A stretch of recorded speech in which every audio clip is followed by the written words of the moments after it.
put already the backup directly to the president in case of the mic was not working. Okay, do it. All right? I do it? Yes, do it. Okay. Put the backup over there and over there.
Good morning, dear colleagues. Can I ask you to take your seats? The sitting is open.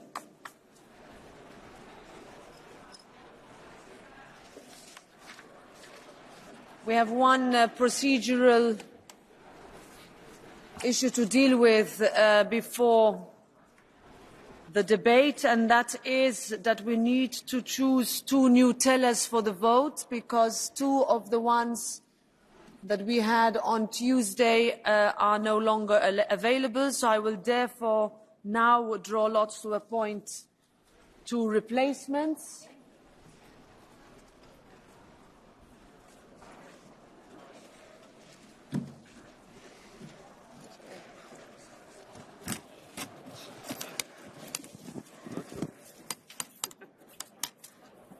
So the first one is Mihai Tudorze.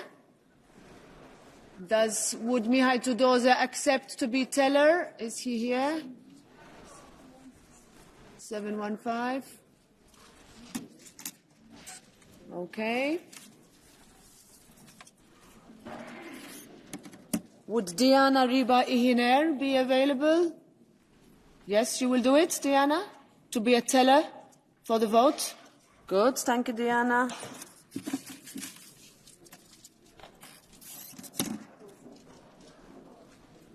Bas Eickhout. Do you accept? Do you accept? Another one. He'll be busy. Özlem Demirel. Özlem. It's too early in the day. Okay. We'll try again. Siegbert Frank Droze. All right. Hopefully last one. Kathleen van Bremt. Is she here, Kathleen? Yes, can you do it? Will you be teller? Okay. Good, thank you.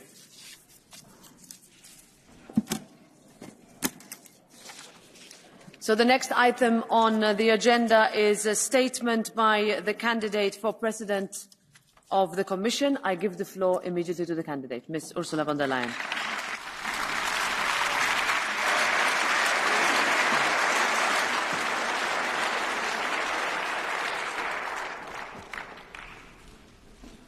Thank you, Madam President, dear Roberta. Let me first congratulate you. Let me congratulate you from the bottom of my heart for your renomination. I think your success is a mirror for the outstanding work you've been doing in this House of Democracy.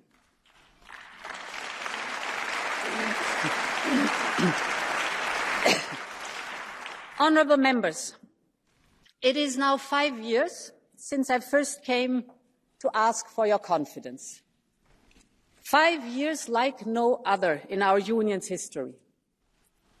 I will always remember the spine-tingling moments we shared here together in this hemicycle. From standing, of course, in front of you asking for your confidence 5 years ago, to proposing Next Generation EU, I will never forget the appearance of President Zelensky at the beginning of the Russian war in Ukraine, when even the translators could not hold back their tears. I will never forget the empty chair poignantly left out for Alexei Navalny as his daughter spoke on his behalf, or the moments of silence for those who lost their life in the pandemic. But also the moments of song for the ode of joy or auld lang syne. And I will never forget the last words of David Sassoli calling for a new and united Europe.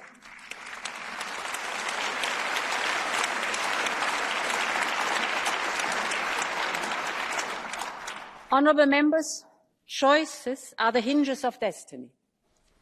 And in a world full of adversity, Europe's destiny hinges on what we do next.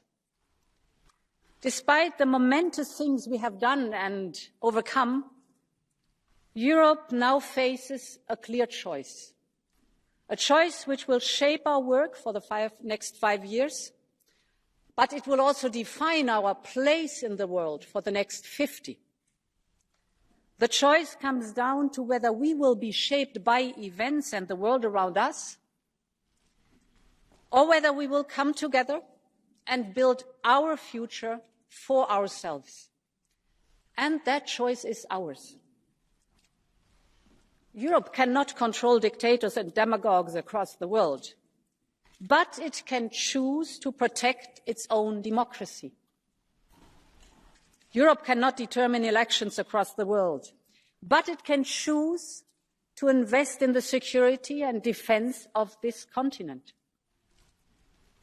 Europe cannot stop change, but it can choose to embrace it and invest in a new age of prosperity and improving our quality of life. But, honourable members, for us to choose the Europe of tomorrow, we must acknowledge how people feel today. We are in a period of deep anxiety and uncertainty for Europeans. Families are feeling the pain from the cost of living and housing. Young people are concerned about the planet, their future, and the prospect of war. Companies and farmers are feeling squeezed. And all of this is a symptom of a world in which everything is weaponized and contested, where there is a clear attempt to divide and polarize our societies. I am deeply concerned about these trends. But I'm convinced that Europe, a strong Europe, can rise to the challenge. And this is why I'm asking you for your confidence today, because like you, I came into politics to make a difference for all of society, to deliver for the generation of my children and grandchildren, like those who came before us did. And I am convinced that the version of Europe since the end of World War II, with all its imperfections and its inequalities, is still the best version in history.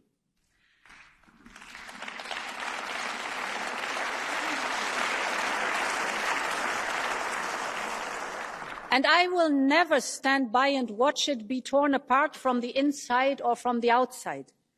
I will never let the extreme polarization of our societies become accepted. I will never accept that demagogues and extremists destroy our European way of life. And I stand here today ready to lead the fight with all the democratic forces in this House.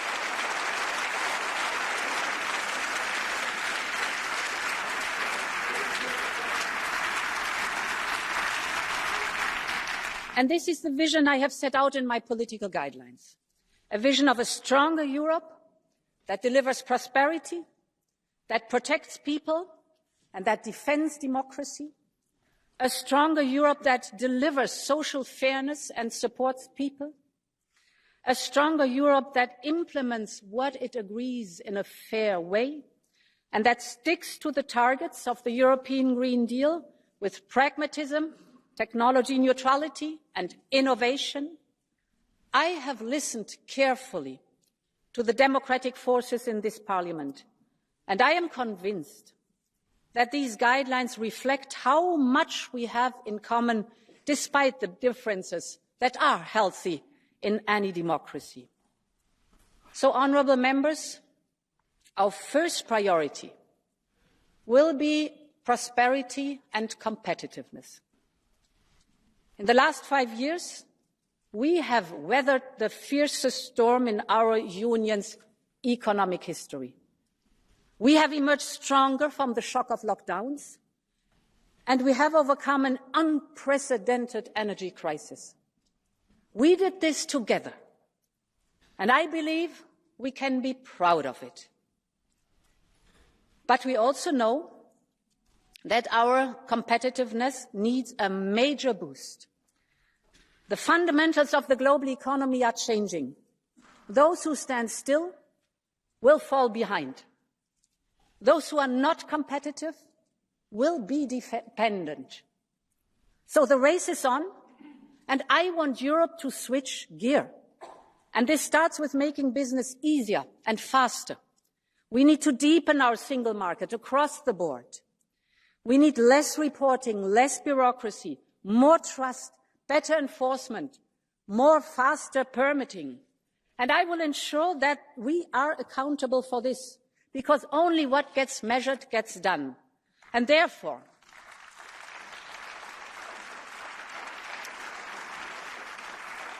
I will task each commissioner to deep dive in their portfolio and to deliver concretely on burden reduction. And I will appoint a vice president to coordinate this work and to report on progress to this House once a year. I will introduce a revamped SME and competitiveness check as part of our better regulation toolbox. We all know that there is no Europe without small and medium enterprises. They are the heart of our economy. And therefore, let's get rid of burdensome micromanagement. Let's give them more trust, better incentives. Our SMEs deserve it. Honourable members, prosperity and competitiveness. Let me give you some figures. In the first half of this year, 50% of our electricity generation came from renewables, homegrown and clean. Investments in clean technologies in Europe have more than tripled in this mandate. We attract more investments in clean hydrogen than the United States and China combined. In the last years, we have concluded with global partners 35 new agreements on clean tech, hydrogen and critical raw materials. This is the European Green Deal in action. So I want to be clear. We will stay the course on our growth strategy and the goals that were set for 2030 and 2050. Our focus will now be on implementation and investment to make it happen on the ground. And this is why I will put forward a new clean industrial deal in the first 100 days of the next mandate. It will channel investment in infrastructure and industry, in particular for energy-intensive sectors. This will help create lead markets in everything from clean steel to clean tech. It will speed up planning, tendering and permitting. We must be faster and simpler, because Europe is decarbonizing and industrializing at the same time. So our companies need predictability for their investments and their innovation. And yes, they can rely on us. And in this logic, we will enshrine our 90% target for 2040 in our European climate law. Our companies need to plan their investment for the coming decade already today. But this is not only for business, it's also for business, but not only for business. For our young people, the children, the teenagers of today, 2030, 2040, 2050 is just around the corner. They know that we have to reconcile climate protection and a prosperous economy. And they would never forgive us if we do not rise to the challenge. So this is not only a matter of competitiveness, but, honourable members, this is also a matter of intergenerational fairness. The young people deserve that we act on this one.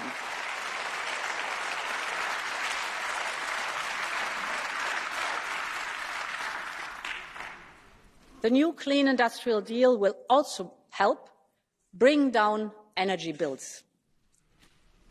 We all know that structurally high energy prices hamper our competitiveness. And high energy bills are a major driver of energy poverty of people. I have not forgotten how Putin blackmailed us by cutting us off Russian fossil fuels. But we withstood together. We invested massively in homegrown, cheap renewables. And this enabled us to break free from dirty Russian fossil fuels. Therefore, honourable members, together we will ensure that the era of dependency from Russian fossil fuels is over, once and for all.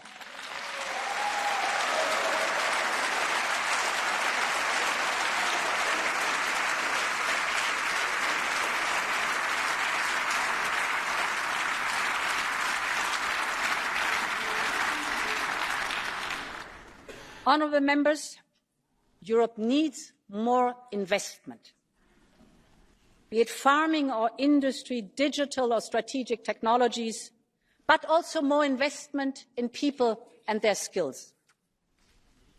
This mandate has to be the time of investment. And this starts with completing our capital markets union and mobilising more private funding. Every year, 300 billion euros of European family savings go from Europe to foreign markets because our capital markets are too fragmented. And then this money is often used to buy innovative European companies from abroad, and the companies leave. This has to change. We need to leverage this enormous wealth to create growth here in Europe. And this is why we will propose a European Savings and Investments Union. European startups should not need to look at the United States or Asia to finance their expansion. They must find what they need to grow right here in Europe.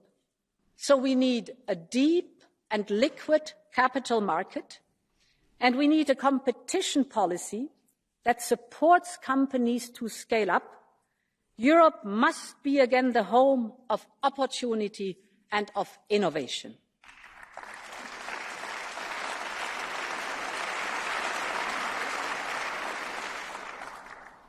And honourable members, to unleash private investment, we also need public funding. Yes, we have the resources of Next Generation EU and the current budget, but this will come to an end within the next years, while our investment needs will not. Our new budget will be reinforced. We need more investment capacity. It must be more focused on policy, simpler for member states, and more impactful, so that we can use its power to leverage more private and public financing. And I will propose a new European Competitiveness Fund. It will be focused on common and cross-border European projects that will drive competitiveness and innovation, notably to support the Clean Industrial Deal. It will ensure that we develop strategic tech and manufacture right here in Europe, be it AI or clean tech. The future of our prosperity must be made in Europe. That is clear, and this is something we really have to press on, honourable members.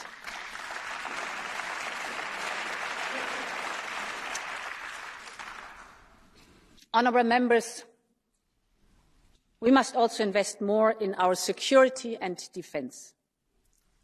Russia is still on the offensive in eastern Ukraine. They are banking on a war of attrition, on making the next winter even harsher than the last. Russia is banking on Europe and the West going soft, and some in Europe are playing along. 2 weeks ago, a European Union Prime Minister went to Moscow. This so-called peace mission was nothing but an appeasement mission. This was a plain appeasement mission.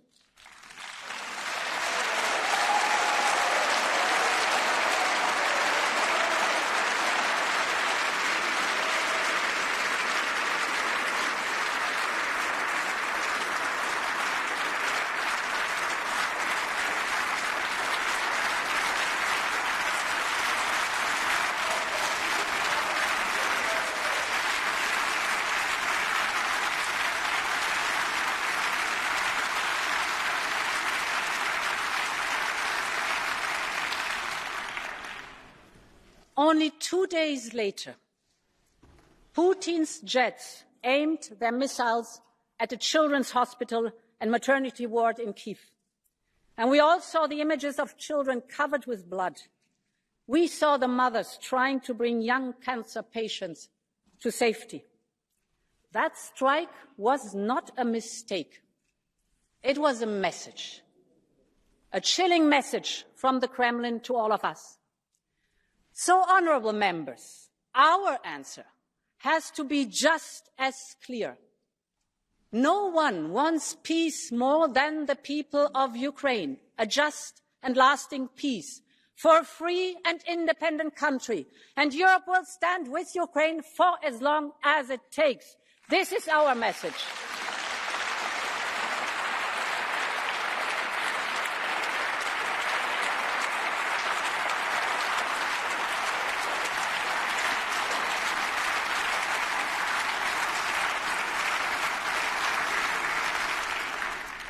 Mesdames et Messieurs les députés, nous devons donner à l'Ukraine tout ce dont elle a besoin pour résister et vaincre. Cela implique des choix fondamentaux pour notre avenir. Pour la première fois depuis des décennies, notre liberté est en danger. Nous sommes responsables pour faire tout ce qui est nécessaire pour protéger nos citoyens européens. Protéger l'Europe, c'est le devoir de l'Europe. Alors, je pense qu'il est temps de construire une véritable Union européenne de la défense.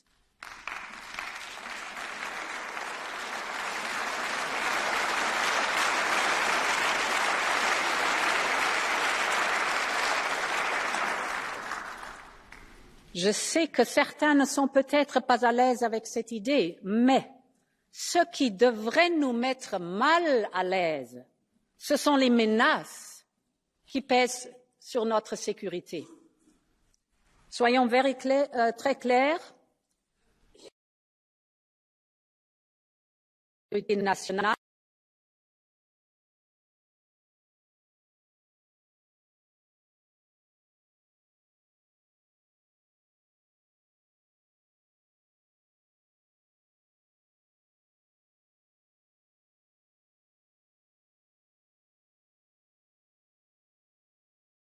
un marché unique de la défense. Nous devons investir plus dans les capacités de défense haut de gamme, c'est-à-dire l'Europe doit avancer sur la voie tracée par la déclaration de Versailles. Nous devons investir plus, nous devons investir ensemble et nous devons créer des projets européens communs. Par exemple, un système complet de défense aérienne, a European Air Shield, non seulement pour protéger notre espace aérien, mais aussi comme symbole fort de l'unité de l'Europe en matière de défense.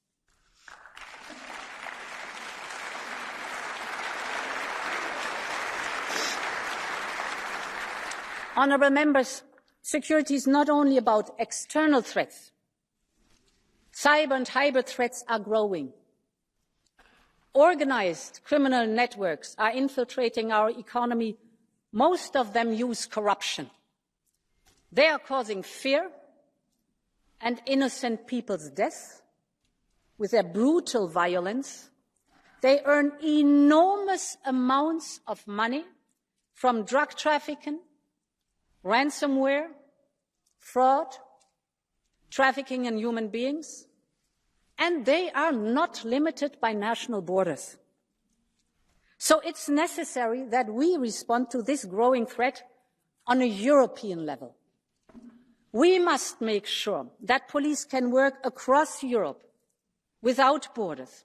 That is why I will propose to double Europol's staff and strengthen its mandate. I want Europol to become a truly operational police agency.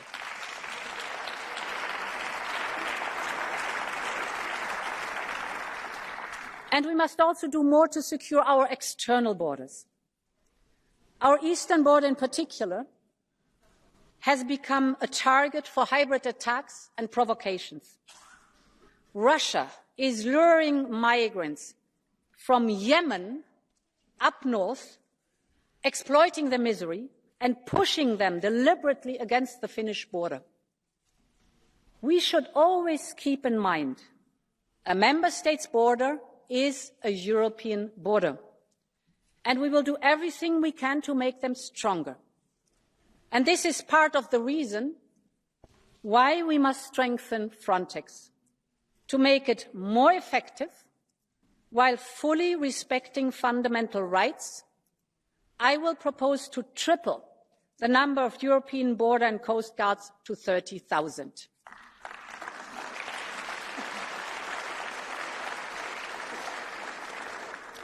More secure borders will also help us to manage migration in a more structured and fair way. The Migration and Asylum Pact is a huge step forward. We put solidarity at the heart of our common response. Migration challenges need a European response with a fair and firm approach based on our values, always remembering that migrants are human beings like you and me, and all of us. We are protected by human rights. I know that many pessimists thought that migration was too divisive to agree on, but we proved them wrong.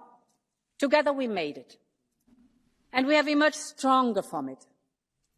Now we must collectively focus on implementation and support member states in making it a reality on the ground, and there will be more to do. We need a common approach on returns to make them more effective and dignified, and we need to develop our comprehensive partnerships, in particular across our southern neighbourhood. The Mediterranean region should get undivided attention. And this is why I will appoint a commissioner for the region and propose a new agenda for the Mediterranean together with Kaja Kallas, because the future of those two Mediterranean shores is one and the same.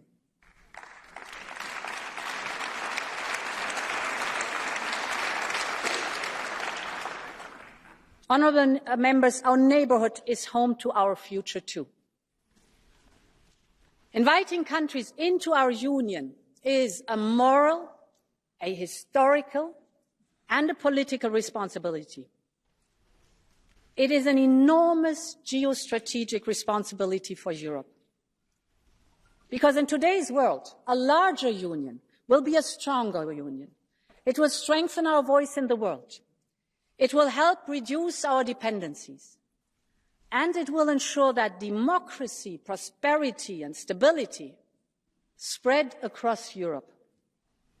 We will support candidates by working on investment and reform and integrating them where we can into our legal framework.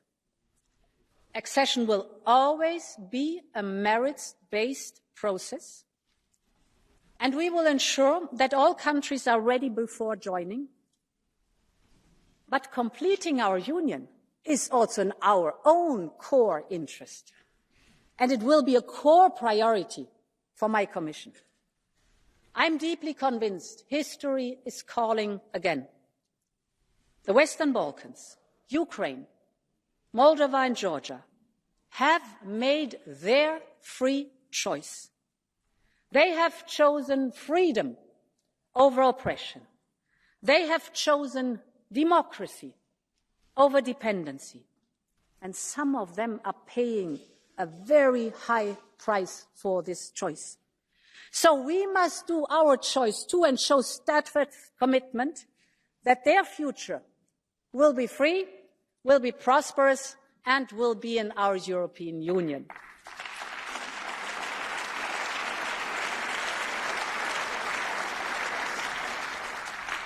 Honourable members, Europe has a responsibility to play an active role in the world, starting in our neighbourhood. and in particular in the Middle East. I want to be very clear. The bloodshed in Gaza must stop now.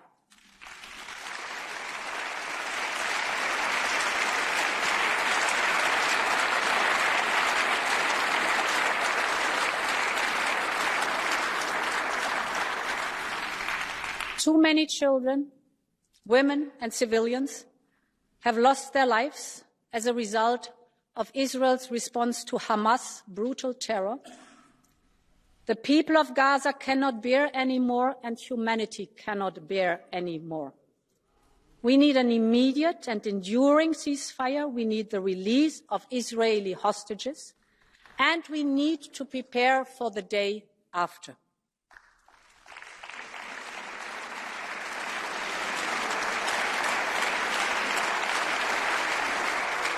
Europe must play its part.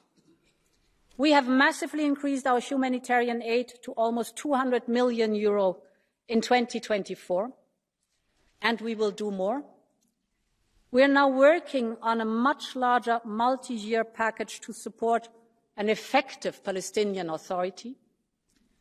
The two-state solution is the best way to ensure security for both, to Israelis and Palestinians. And people in the Middle East deserve peace, security and prosperity, and Europe will stand by their side. Meine Damen und Herren Abgeordnete, Europa bietet eine einzigartige Lebensqualität. Von umfassender sozialer Sicherheit bis zu erstklassigen regionalen Lebensmitteln. Rapsfelder, Weinberge, Obstwiesen. Das bedeutet nicht nur gutes Essen und Trinken, sondern sie sind auch ganz konkret Teil unseres Heimatgefühls. Und deshalb ist die Zukunft der Landwirtschaft ein so wichtiges und so sensibles Thema für uns in Europa. Wir müssen es schaffen, die Gegensätze zu überwinden und gemeinsam mit allen Beteiligten gute Lösungen zu finden. Und deswegen habe ich den strategischen Dialog zur Zukunft der Landwirtschaft in Europa ins Leben gerufen. Er bringt Landwirtinnen und Landwirte, Umweltgruppen und Expertinnen aus der gesamten Nahrungsmittelkette an einen Tisch. Ich habe versprochen, gut zuzuhören und von ihnen zu lernen, und das tue ich. Ich werde gute Empfehlungen aufnehmen und eine neue europäische Strategie für unsere Landwirtschaft und den Nahrungsmittelsektor vorlegen. Ich werde mich dafür einsetzen, dass Landwirtinnen und Landwirte ein faires Einkommen haben.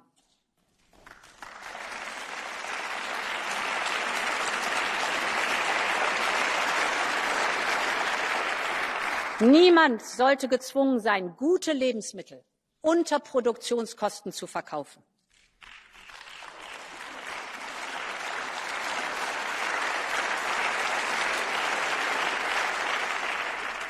Wir müssen die Position unserer Landwirtinnen und Landwirte in der Wertschöpfungskette der Ernährungswirtschaft stärken. Und wir brauchen klügere Anreize, mehr Innovation, mehr Zugang zu Kapital. Wer nachhaltig mit Natur- und Artenvielfalt umgeht und dazu beiträgt, den CO2-Haushalt ins Lot zu bringen, der muss angemessen dafür entlohnt werden.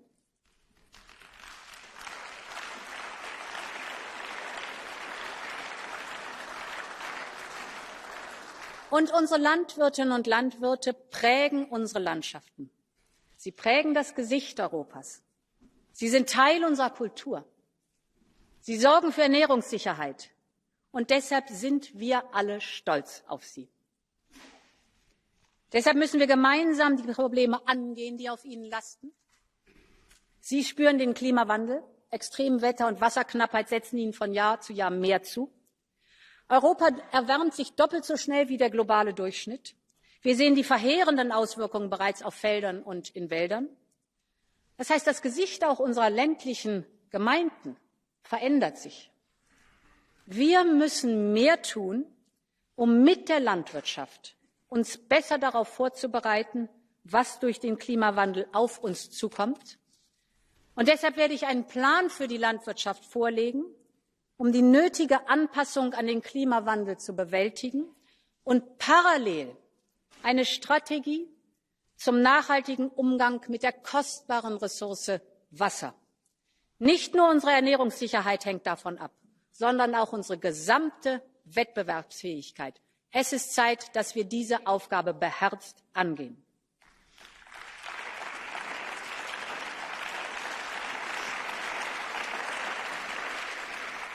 Honourable members, our quality of life and our very social fabric are unique. We made historic steps forward on our pillar of social rights, with minimum wages to the first ever child guarantee, just to name a few. During the pandemic, we saved 40 million jobs with SURE, and we can be very proud of it. But many new challenges have emerged, from the impact of AI to mental health at work and new drivers of poverty. So we need a new action plan for the implementation of the pillar. We must ensure fair transitions and good working conditions for workers and self-employed people. And crucial for that is social dialogue, the hallmark of our social market economy.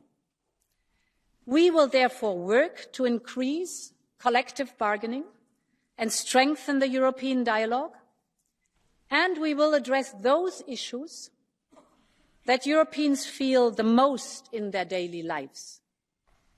Take housing. Europe faces a housing crisis, with people of all age and families of all size affected. Prices and rents are soaring. People are struggling to find affordable homes. This is why, for the first time, I will appoint a commissioner with a direct responsibility for the topic of housing.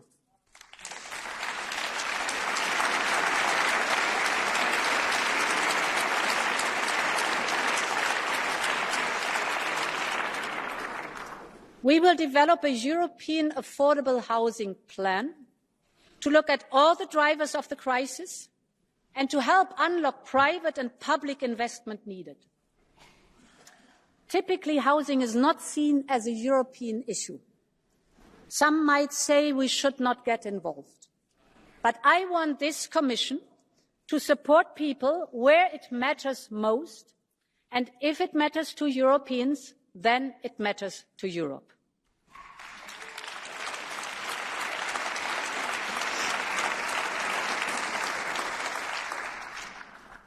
Honourable Member, this is how we can strengthen our society. This means ensuring that every region in every part of Europe is supported. No one is left behind. I am committed to a strong cohesion policy designed together with regions and local authorities. I want Europe to be the best place to grow up in and the best place to grow old in. We must enable young people to make the most of Europe's freedom, from a stronger Erasmus Plus to more citizens' engagement. But we must also protect young people. Childhood and teenage years are the time when our character is formed, our personality develops, our brain is shaped by triggers and emotions. So this is an amazing time of development, but also a time of real vulnerability. And we see more and more reporting on what some call a mental health crisis. I believe that social media and excessive screen time and addictive practices have played their part. And I must tell you, my heart bleeds when I read about young people harming themselves or even taking their lives because of online abuse. I think of those last moments and the pain they must have felt. I think of their parents and their friends, and this is devastating. So, honourable members, we can never accept this in our society. We will tackle the plague of cyberbullying. We will take action against addictive design of some platforms.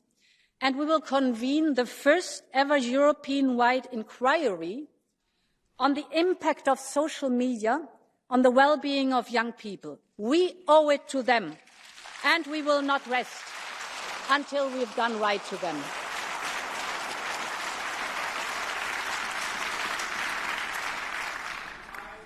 And honourable members, one of the most fundamental choices we face is exactly what kind of societies we want for our children and grandchildren, and in particular for our daughters and granddaughters.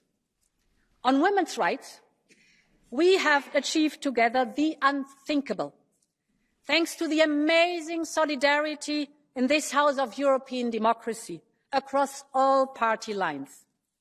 After 10 years of struggle, we have unblocked the Women on Boards Directive. We have achieved huge progress on pay transparency. And let me tell you, there's not the slightest argument and reason why women should get paid less for the same work than men.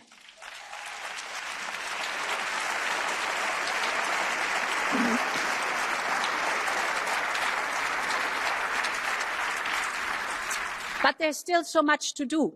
Stop the rise in violence against women, reconcile care and career, actually not only for women, but women are mostly affected. Close the pay and pensions gap, because it is no coincidence that poverty in old age has a female face. And there's so much more to do. So let's work together to develop a roadmap for women's rights. Let's keep moving forward. If not now, when then?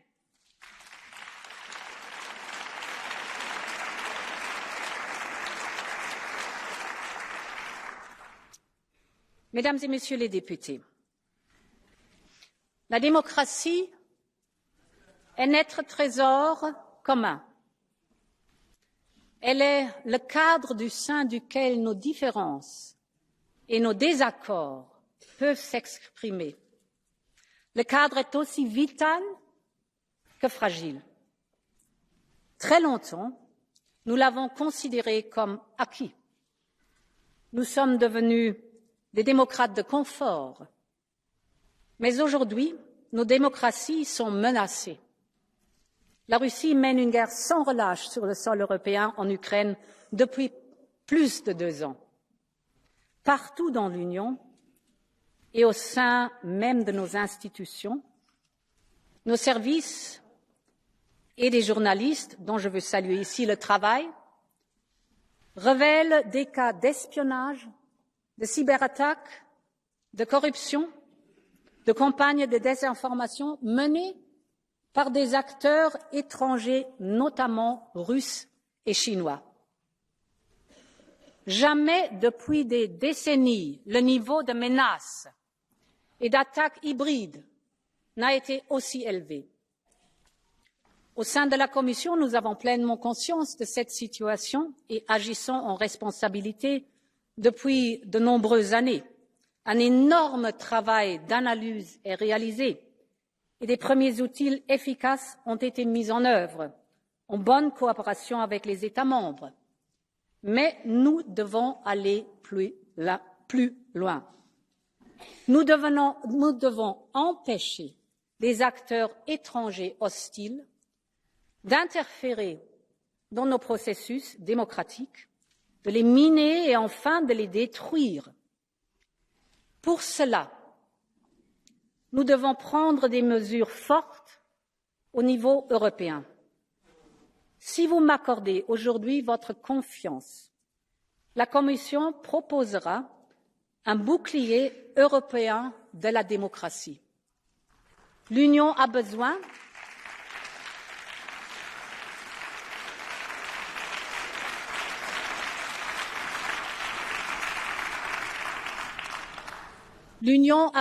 de sa propre structure dédiée à la lutte contre les manipulations de l'information et des ingérences étrangères. Cette structure regroupera toute l'expertise et assurera la liaison et la coordination avec les agences nationales existantes. Les capacités de renseignement, de détection, d'action mais aussi de sanctions doivent être renforcées. Le bouclier va prendre en compte les recommandations émanant des travaux menés ici par les commissions spéciales sur les ingérences étrangères pour mieux protéger nos démocraties. Il est urgent de doter l'Union européenne d'outils performants de cyberdéfense, d'imposer la transparence des financements étrangers de notre vie publique comme une règle commune, mais aussi de garantir un cadre informationnel fiable. Et pour cela, l'Union doit soutenir le journalisme indépendant.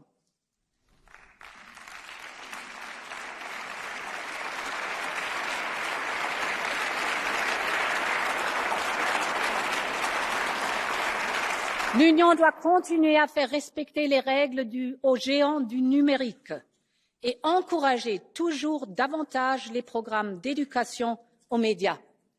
La démocratie européenne peut être plus participative, plus vivante, la société civile mieux aider et défendre.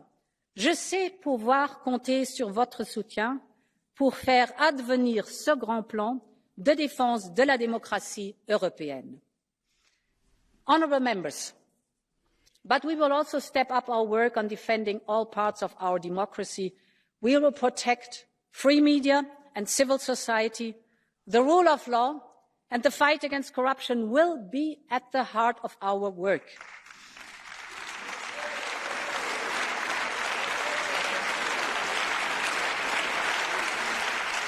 We will strengthen all tools and we will step up our enforcement. We will ensure rule of law reports that they focus on the single market dimension to help protect companies. And we will keep a very clear principle in our budget. Respecting the rule of law is a must for EU funds in this budget and in future.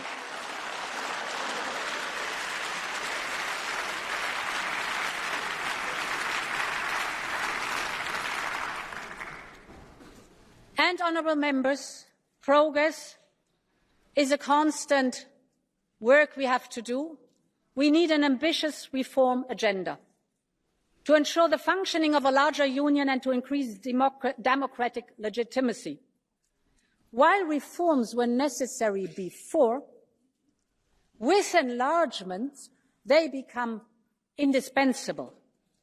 So we must use this as a catalyst for change in terms of our capacity to act, our policies and our budget.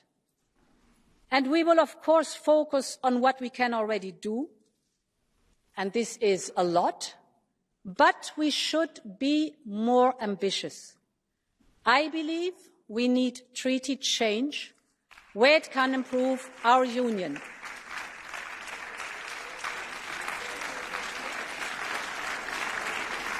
And I want to work on that with this House, and this will be part of a closer partnership between the Commission and the Parliament. I have listened to your demands and concerns. I continue to support your right of initiative, and we will increase our cooperation on Article 225 resolutions to ensure we will follow up. We need to revise the framework agreement to ensure more transparency, more accountability, more presence in the Parliament. When all institutions work together and move together, Europe moves forward. Honourable members, to finish, at the start of this second mandate, his second mandate, Jacques Delors said, notre communauté est non seulement le fruit de l'histoire et de la nécessité, mais aussi de la volonté. This is the fundamental choice that we face. History is keeping knocking at our doors. The need for Europe will be stronger than ever. Our determination has to match. That is what has brought our continent together. Not the inscrutable forces of fate, but the power of people striving for more. Like the 3 prisoners on Ventotene Island in the 40s, who laid out a vision of a united continent. And like the post-war generation who built peace on coal and steel, people stood unarmed in the face of Soviet tanks, who put carnation into rifles and tore down a wall with their bare hands. People who still risk their life today for this dream called Europe. Generation after generation have made Europe, have chosen a strong Europe. And now that responsibility is up on us. The last 5 years, we have shown what we can do when we work together. So let's do it again. Let us make the choice of strength. Let us make the choice of leadership. Let us make the choice of Europe. Thank you very much, and long live Europe.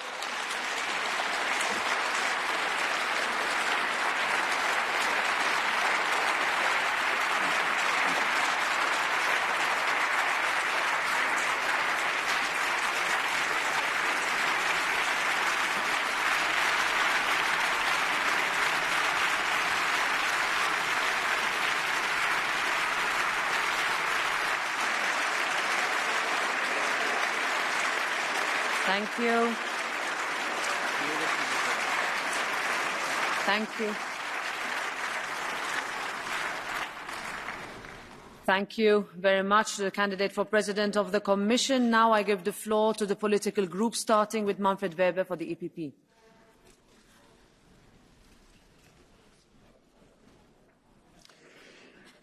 President Metsola, President von der Leyen, Presidency. Dear colleagues, 1 month ago, 180 million Europeans went to the ballot boxes. Never before have so many Europeans voted for the European Parliament. We in this House mirror the political landscape of Europe.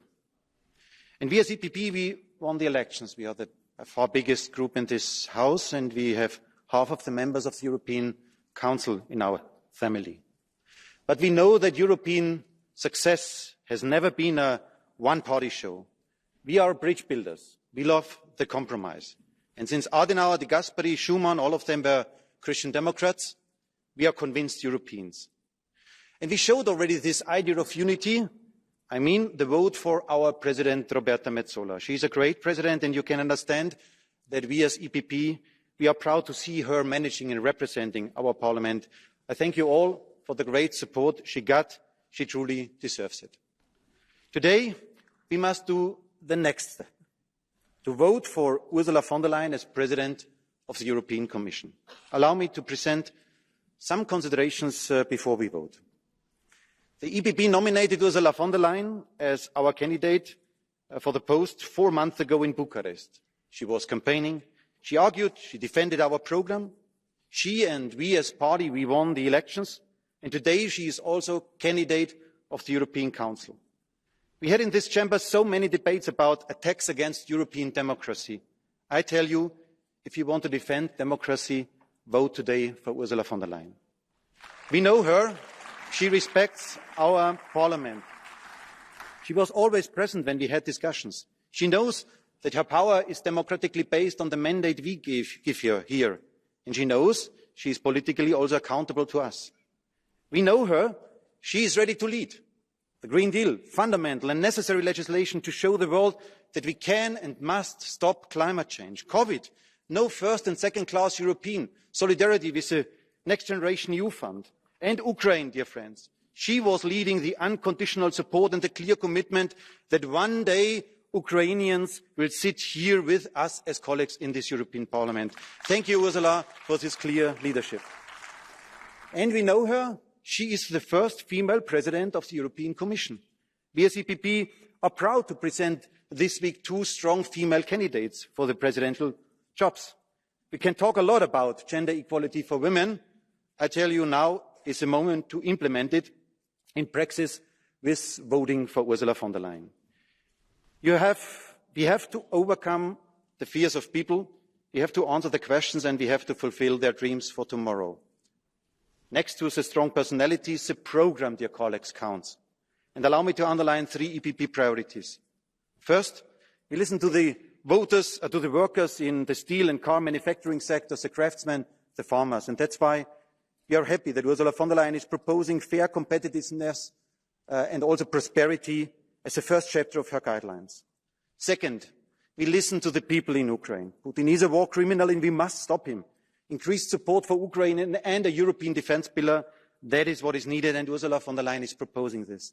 And thirdly, we listen to the people who are afraid about too many illegal migrants. We opened the door for around 3 million Ukrainian refugees. So Europe showed that we stick to the Geneva Convention and to the right of asylum. But still, there are too many people illegally crossing our borders, and we have to stop this. We should be deciding about who is entering and not the smugglers. And Ursula von der Leyen is presenting exactly the solutions for us. Her programme, dear colleagues, is the right programme for the next years. Today, there is a lot at stake. Europeans want a democratic, not a radical Europe. They want us to work together and to build compromise, not to divide people like Orban, Le Pen and Mélenchon do. Europeans want a united, not a divided Europe. Our friends in America are in deep waters. Putin brings war and wants to divide Europe. Today, we have to send a strong signal of a united and determined Europe. Many of you, dear colleagues, know my personal history. I urge you, vote for Ursula von der Leyen. It's the right choice. The EPP will certainly do so. Thank you so much. Thank you. And now for the S&D Group, Irache Garcia Perez.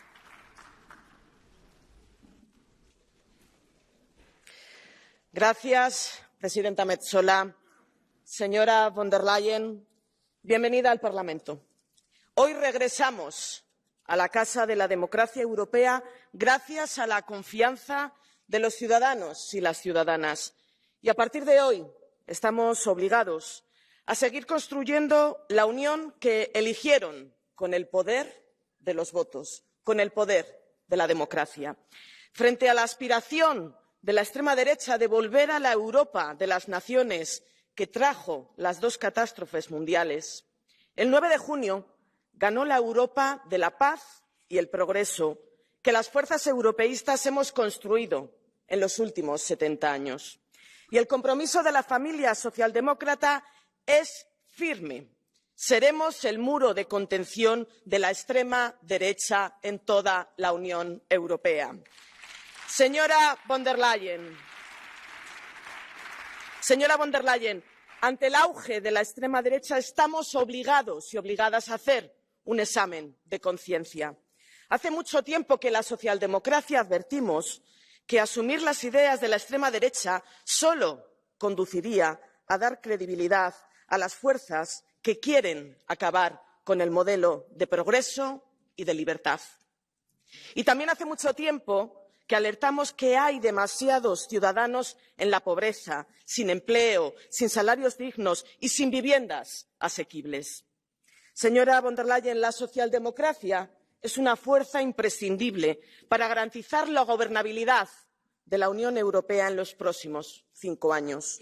Nuestro apoyo a su presidencia estará condicionado a la obligación de ofrecer un proyecto de Europa que acabe con las desigualdades y garantice la igualdad de oportunidades. Nunca renunciaremos a una Unión a la vanguardia en la lucha contra el cambio climático. Demostraremos que es posible una Unión que innove, que compita y que crezca al mismo tiempo que devuelve la dignidad a los trabajadores con nuevos derechos y fortalece los servicios públicos. Una Unión con un pilar social fuerte que garantice ingresos mínimos vitales, el derecho a desconectar, el teletrabajo, una estrategia antipobreza. Un comisario responsable de vivienda es una buena noticia y es imprescindible porque el acceso a la vivienda es una necesidad vital para nuestra ciudadanía. Y por nuestro firme compromiso con la vivienda, nuestro grupo impulsará aquí en esta Cámara una comisión especial para analizar todos los retos de la vivienda en Europa. Ninguna fuerza podrá detenernos en nuestra aspiración irrenunciable a alcanzar la unión de la igualdad entre hombres y mujeres. en una Unión que ponga fin a toda injusticia, con la Carta Europea de Derechos de las Mujeres, la revisión de la transparencia salarial y también la incorporación de la violencia de género a la lista de delitos de la Unión. Cumpliremos con nuestras promesas en una Unión con un presupuesto fuerte, en una Unión que sea capaz de afrontar todos estos retos. Y, ante todo, defenderemos la Unión de la paz, los derechos humanos y la democracia. Una Unión que exporte su modelo de paz y que no se resigne a la lacra de la guerra, ni en Ucrania ni en Gaza. Una Unión valiente que confisque los 200.000 millones de euros de bienes públicos rusos inmovilizados para defender a Ucrania, y también que lidere una conferencia internacional de paz que haga posible el nacimiento del Estado palestino. Termino. Señora von der Leyen, usted debe saber cuál es el lado correcto de la historia. Enfréntese a las fuerzas reaccionarias que defienden una agenda medioambiental insostenible, que degradan a las mujeres y a la comunidad LGTBI, que deshumanizan a los migrantes y refugiados y que agreden a quienes piensan diferente. Esté a la altura de los valores europeos y avancemos juntos y juntas en la construcción de la única Europa posible, la Europa de la justicia social. Muchas gracias. Now I give the floor to Jordan Bardella for the Patriots for Europe group. Madame la Présidente du Parlement européen, Madame von der Leyen, le scrutin des élections européennes de juin dernier a délivré ses leçons et nul ne peut les ignorer. En renforçant les partis patriotes sur tout le continent, en désavouant les centristes, la gauche et les verts qui subissent des reflux importants, les peuples d'Europe ont fait entendre leur aspiration à la protection, à la défense de leur identité et, par-dessus tout, à la démocratie. Ils ont dit le refus d'une écologie punitive, prétexte pour s'en prendre à leurs traditions, à nos agriculteurs, à leur niveau de vie. Ils ont dit leur refus de supporter une inflation de normes toujours plus contraignante, au moment même où vous légitimez le grand déménagement du monde et une naïveté commerciale qui fait de nous une proie pour les grandes puissances de ce monde. Ils ont exprimé le refus de l'immigration de masse et leur volonté de protéger nos frontières. Ce cri du cœur ne peut rester sans réponse. Les Européens veulent demeurer eux-mêmes. Poursuivre comme si de rien n'était sur la voie du Green Deal ou de l'immigration imposée par le pacte migratoire serait ignorer la nouvelle donne sortie des urnes. À l'heure du retour de la guerre à nos portes et de l'agression russe, à l'heure du risque de décrochage économique, à l'heure du défi climatique, migratoire, de celui posé par les nouvelles technologies et l'intelligence artificielle, notre avenir passera par la souveraineté et la quête d'une indispensable autonomie stratégique pour l'Europe et pour nos nations. Pour l'Europe, mais aussi pour la France. J'appelle les eurodéputés de ce Parlement à faire que le mandat de Mme von der Leyen à la tête de la Commission reste unique. En cohérence et en responsabilité, les patriotes pour l'Europe s'opposeront, Madame, à votre reconduction. Merci. Now for the ECR group, Nicola Procaccini.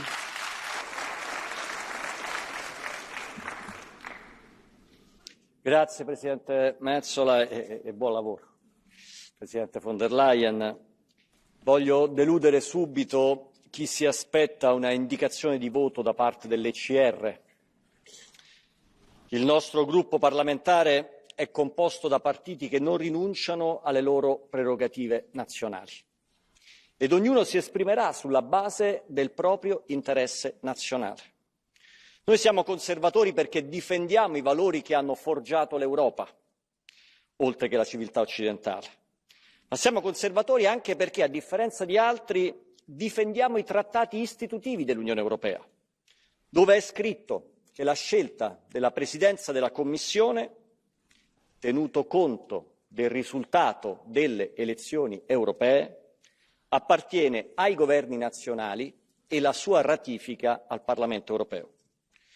Presidente von der Leyen, 4 giorni fa la testata giornalistica Politico ha scritto che il suo destino non è nelle mani del Partito Popolare Europeo e neanche dei conservatori europei e neanche di Fratelli d'Italia, ma è nelle mani dei grandi sconfitti alle elezioni di poche settimane fa. I Verdi, innanzitutto, i socialisti come Timmermans, ma anche i liberal trascinati a fondo dalla debacle del partito di Macron. Comprenderà che qualcosa sta andando storto. Non abbiamo nulla di personale contro di lei, intendiamoci.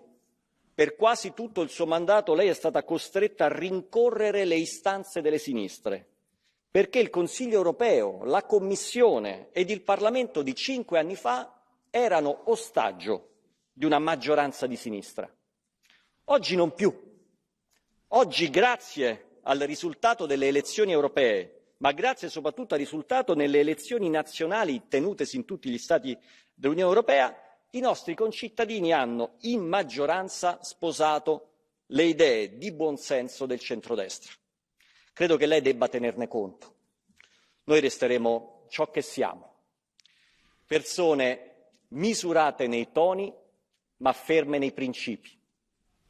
Come quel giovane universitario della destra italiana, divenuto simbolo trasversale di giustizia e coraggio che lei, Presidente Metsola, ha giustamente citato martedì e di cui domani ricorrerà il 32esimo anniversario dalla sua vigliacca uccisione, Paolo Borsellino. Parafrasando una delle sue affermazioni più conosciute, è bello vivere per ciò in cui si crede. Grazie. Grazie. Now for Renew Europe Group, Valérie Ayé.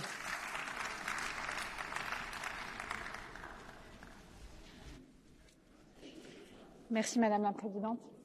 Madame la Présidente, Madame la candidate, je vous rassure, il reste bien d'autres pro-européens dans cet hémicycle.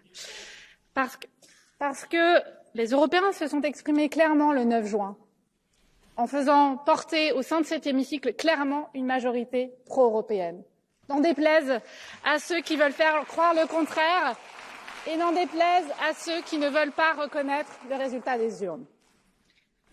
Madame von der Leyen, la liberté, c'est ce qui a fondé l'Europe. Et c'est ce qui guide tous les engagements de ma famille politique.